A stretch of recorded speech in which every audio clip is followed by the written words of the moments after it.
Türkmenistanda näweli ýagdaýlarda azyndan 2 ofitser bilen birlikde 18 harby gullukçy öldü. Asly Lewap vilayatyndan bolan 6 harby gullukçynyň jesedi 18-nji iýul gijesinde Hos darlaryna gowşuruldy. Bu habar Azatlyk radiosynyň şu wagt içinde ygtybarly maglumat berýän iki çeşmesi tarapyndan tasdiklandy. Mundan başga Lewap vilayatyndaky Azatlyň habarçysy pida bolanlaryň ikisiniň owasyna, ýagny 2 owa baryp gördüler hem harby gullukçylaryň 19-njy iýulda günortan jaýlanandygyny tasdikladylar. Olardan 2 harby gullukçynyň garyndaşlaryna Aşgabatyň goloýunda awtolog hilakçyliginde ölendikleri aýdylsa-da, Azatlyň çeşmeleri bu versiýanyň ygtybarlylygyna şüphelenýärler. Sebäbi isirler Awganistan bilen terkitleşýän Mary vilayatyndan Lewap vilayatyna getirildi. İki çeşmäniň tasdiklamagyna görä, asly Lewap vilayatyndan bolan 6 harby gullukçynyň jesedi 18-nji iýulda agşam saat 10 töweregi Mardan Türkmenabada getirilipdir.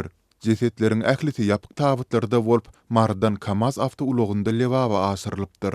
Gijanyň bir wagty Türkmenabad şäheriniň etegindäki harby bölümleriň birinde jesetleri olaryň garyndaşlaryna eltmek üçin harby uloglary ýükläpdirler. Türkmenistanyň Gorunmak ministrligine ýakyn bir çeşme 18-nji iýulda ýaragly güýçleriň ýetkisiniň 18 adama ýetendigini tasdik etdi. Olardan 6 adam şol sanda 2 ofitser, mayor hem uly leytenant Lewap vilayatyndan eken.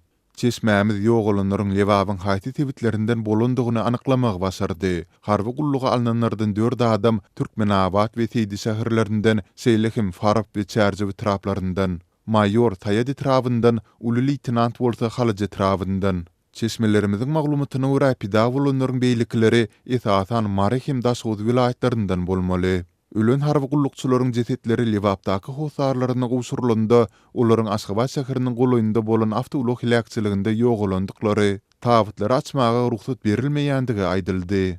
19-njy iýulda Azatlyň habarçysy Lewap vilayatyndan bolan ýogalan harabylardan 2 merhumyň jaýlanýan güni olaryň owasyna bardy. Yerli ýaşaýjylar oňa jaýlanyş çäresine harby bölümiň we güýç ulanıjy gullugyň wekilleriniň rahat egneşiginde gatnaşandyklaryny hem-de tabutlary açmaga ruhsat berilmeýändigini aýtdylar. Şunun bilen baglylykda pida bolanlaryň Hos darlarynda we ýakynlarynda harby gullukçylaryň ölüminiň sebäpleriniň resmi düşündirilmegine şüphelenme döredi. Eskerleriň biriniň jaýlanyş ýasyna gatnaşan bir aýal merhumyň garyndaşlaryna salgylanyp, jeset gowşurulandan soň harby işgärleriň ölümüň sebäbini uly hilakçylygyň dörümegi bilen baglanyşykly aýdandygyny gurrun berdi. Merhumyň garyndaşlarynyň sözlerine salgylanýan ol aýal ýol hilakçylygynyň 18-nji iýulda gije harby kerweniň Mary vilayatyna tarap barýarka Aşgabatyň goloýunda bolandygyny aýdýar. Harby kerwen ondan gowrak ulugdan ibaret eken. Olardan 6 awtolog hilakçylygy uçurapdyr, 2 awtolog agdarylyp 18 harby gullukçynyň ölümine sebäp bolupdyr. Azatlyň çeşmelerine wakanyň bu versiýasyny anyklamak başartmady. Aşgabatda habarçylarymyz we çeşmelerimiz harby uluglar bilen baglanyşykly ýüze çykan uly hilakçylyk baradaky maglumatlary tasdiklap bilmediler.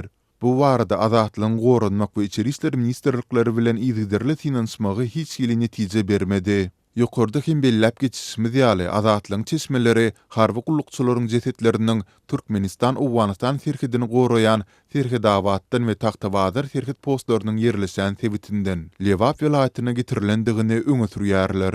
Barlysyksız Taliban söwüşçüleriniň bir näçe sebitin gözegçiligini ele geçirýän goňşy Awganistandaky ýagdaýyň agyrlaşmagy bilen baglanyşykly soňky hepdelerde Türkmenistanyň dürli künjoklorundan Serhidabad we Taxtabazar etraplaryna harby güýçler we harby enjamlar çekilýär.